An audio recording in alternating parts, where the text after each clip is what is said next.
अस्सलाम वालेकुम। आज हमारे पास नेक्स्ट क्लास जो कि सेकंड वीडियो है, ठीक है? और आज इसमें हमने पढ़ने वाले हैं फ्लटर के आर्किटेक्चर के बारे में, ठीक है?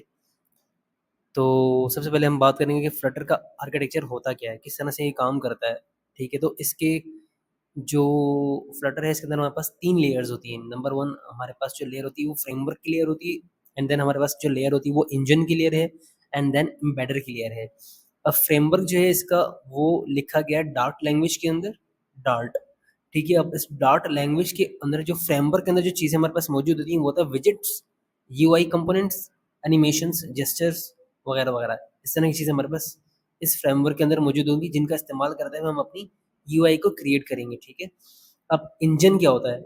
इंजन मतलब कि जैसे ही अब इसका इंजन जो है ना वो सी प्लस प्लस में लिखा हुआ है, ठीक है? और रेंडरिंग के लिए जो है वो सी प्लस प्लस में इसका इंजन लिखा गया है और जो graphic sorry C plus plus में इसका इंजन लिखा गया है, ठीक है? जिसके थ्रू इसकी रेंडरिंग होती है इस फ्लटर की, ठीक है? अब तीसरे जो लेयर है इसमें हमारे पास क्या होता है कि हमारे पास ओएस स्पेसिफिक एम्बेडर होता है। अब एम्बेडर का क्या काम है कि जैसे एक बंदा है, उसने अपने मोबाइल में एक एप्लीकेशन इंस्टॉल कर दी है, ठीक है? और उसके पास मोबाइल था वो एंड्रॉयड का, ठीक है? मैंने एप्लीकेशन बनाई, उसने मेरी एप्लीकेशन इंस्टॉल की और उसके पास जो ऑपरेटिंग सिस्टम है, जो ओएस है, जो डिवाइस है, वो एंड्रॉयड की डिवाइस है। अब एम्बेडर डिटेक्ट करेगा कि बंदे के पास जो डिवाइस है वो एंड्रॉयड की डिवाइस है, उसकी बेस के ऊपर इसकी एप्लीकेशन को एक्टिव करना है और देन उसको जो इंटरफेस है वो दिखाना और फिर वो अपनी एक्टिविटीज जो भी इंटरेक्शन परफॉर्म करेगा वो उसके बाद वो करेगा, ठीक है? तो एम्बेडर का काम क्या हुआ कि वो ये डिटेक्ट करता है कि अ, जो ऑपरेटिंग सिस्टम है यूज़र के हाथ में वो कौन सा है, उसकी बेस के ऊपर वो क्या करेगा कि अ, आपकी ऐप को स्टार्ट करेगा और यूज़र जो है वो उससे ईज़िली इंटरैक्ट कर सकता है, ठीक है? तो 3 लेयर्स हुई हमारे पास फ्रेमवर्क, ठीक है? फ्रेमवर्क के अंदर हमारे पास होंगे कंपोनेंट्स और इसके पास इंजन होगा। इंजन का काम होगा ऐप को रेंडर करना, कोड को रेंडर करना, ठीक है? कोड रीड करना है, रेंडरिंग मतलब कोड को रीड कर रहा होता है वो, ठीक है?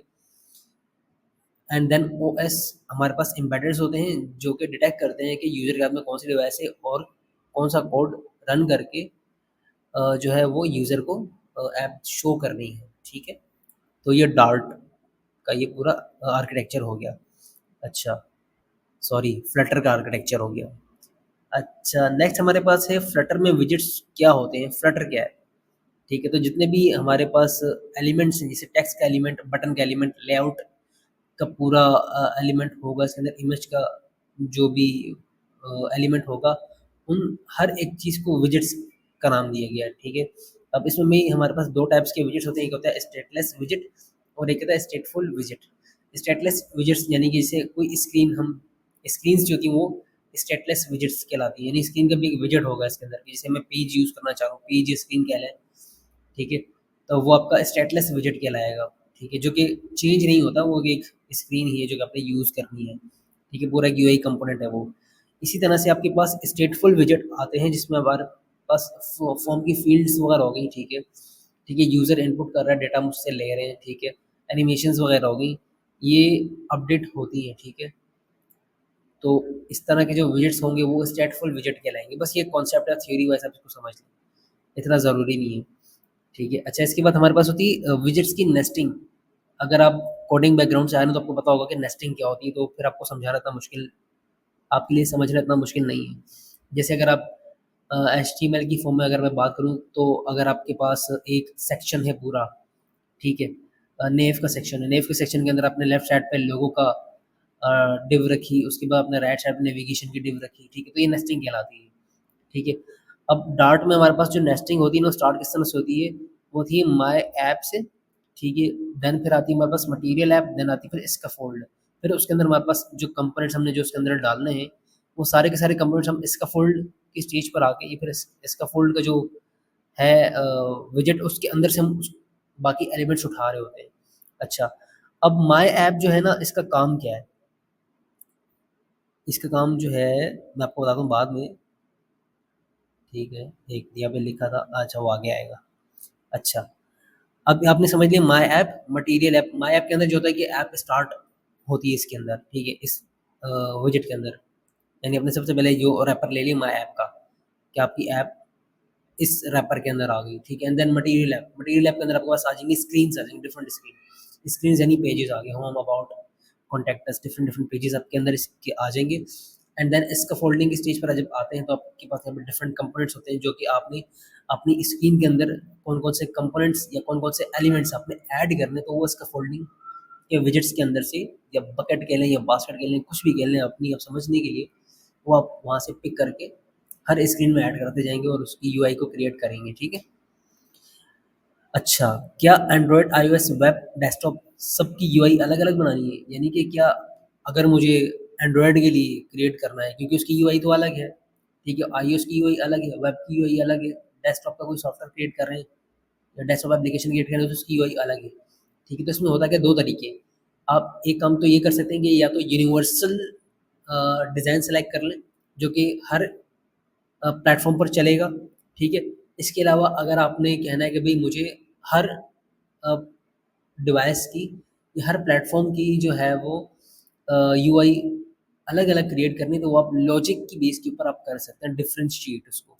तो उसका कोड ये लिखा हुआ है आपको डार्ट के अंदर, इफ प्लेटफॉर्म इज एंड्रॉयड, अगर प्लेटफॉर्म एंड्रॉयड का हो तो भाई उसकी पूरी यूआई का जो कोड होगा वो आपने यहाँ पर लिखना है, ठीक है। और else if platform is iOS, अगर आईओएस का है तो उसका पूरा कोड यहाँ पर आ जाएगा, ठीक है। तो आपकी जो यूआई भी जो है ना वो कोड की फॉर्म में ही होती है, कोई ड्रैग एंड ड्रॉप टाइप के विजेट्स नहीं होंगे, यानी कि कोड बेस फॉर्म पर ही सारे एलिमेंट्स मौजूद हैं, उसको आपने पिक करना और यूज करना है। कोड यानी कि बने बनाए कोई ड्रैग एंड ड्रॉप कोई एलिमेंट्स नहीं है इसके अंदर, कोड बेस फॉर्म में सब कुछ मौजूद होगा इसके अंदर, ठीक है। तो आपने सारा कोड ही रखना है इसके अंदर, ठीक है। अच्छा, क्या डार्ट के through UI plus logic backend दोनों बना सकते हैं? यानी कि क्या डार्ट की लैंग्वेज के थ्रू आप यूआई भी क्रिएट कर सकते हैं? यानी अगर मुझे यूआई क्रिएट करनी है तो मैं डार्ट के थ्रू मैं यूआई जो है वो क्रिएट कर ली, तो क्या मैं पूरा बैकएंड भी डार्ट के थ्रू क्रिएट कर सकता हूँ? पॉसिबल है, लेकिन बहुत बेसिक चीज़ें जो आप बना सकते हैं वो आप कर सकते हैं बैकएंड। लेकिन अगर आप थोड़ी सी बड़ी बड़ी एप्लीकेशन बना रहे हैं तो तब ये पॉसिबल नहीं है, ठीक है। अगर आपने करना भी है तो अगर आप तो आप डार्ट शेल्फ और एक्वेडक्ट इसका यूज़ कर सकते हैं, लेकिन ये कोई कॉमन प्रैक्टिस नहीं है। आपको जो है नोड जेएस की तरफ या फ्लास्क की तरफ या स्प्रिंग की तरफ जाना पड़ेगा। फ्लास्क पाइथन, स्प्रिंग जो है वो जावा के ऊपर लिखी गई, नोड जेएस जो है जावा स्क्रिप्ट के ऊपर लिखी गई। तो बैकएंड जो आप नोड जेएस के थ्रू ही क्रिएट करें, कॉमन प्रैक्टिस यही है, ठीक है। कि आप यूआई डार्ट के थ्रू क्रिएट कर रहे होंगे और बैकएंड जो है आप नोड जेएस के थ्रू या फ्लास्क के थ्रू क्रिएट कर रहे होंगे। अगर आपको पाइथन आती है तो फ्लास्क, नोड जेएस आती है, जावा स्क्रिप्ट आती है तो आप इसके थ्रू क्रिएट करेंगे।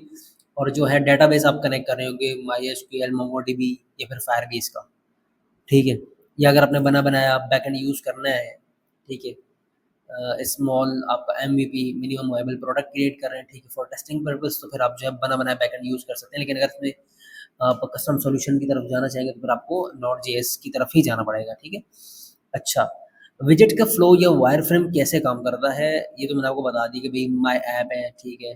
माय ऐप का काम होता है, इसमें आपकी जो है वो ऐप रन हो रही होती है। मटीरियल ऐप के अंदर आपके पास जो है वो थीम्स यानी स्क्रीन्स, डिफरेंट स्क्रीन्स होती हैं, रूट्स रूट्स आप इसके अंदर डिफाइन कर सकते हैं, ठीक है। यानी इस पेज से उस पेज पे जाना है, कौन सी स्क्रीन फ्लो आप क्रिएट कर सकते हैं इसके अंदर, ठीक है। इसके फोल्ड के अंदर आपके पास सारी चीज़ें होंगी, ऐप बार, ड्रॉर यानी कि जो नेविगेशन बार होती है, बॉडी, बॉटम नेविगेशन बार, इस तरह की चीज़ें सारी इसके अंदर आ जाएंगी इसका फोल्ड के अंदर, ठीक है। तो सारे कंपोनेंट्स आएंगे, सारे बाकी कंपोनेंट्स बताएंगे आपको क्या क्या कंपोनेंट्स आपको इसके अंदर मिल सकते हैं। सिंगल वर्सेस मल्टीपल विजेट्स, आपके पास यहाँ पे एक कॉन्सेप्ट आता है सिंगल, ये भी एक नेस्टिंग का एक कॉन्सेप्ट है, कोई इतना बड़ा फर्क नहीं है, ठीक है।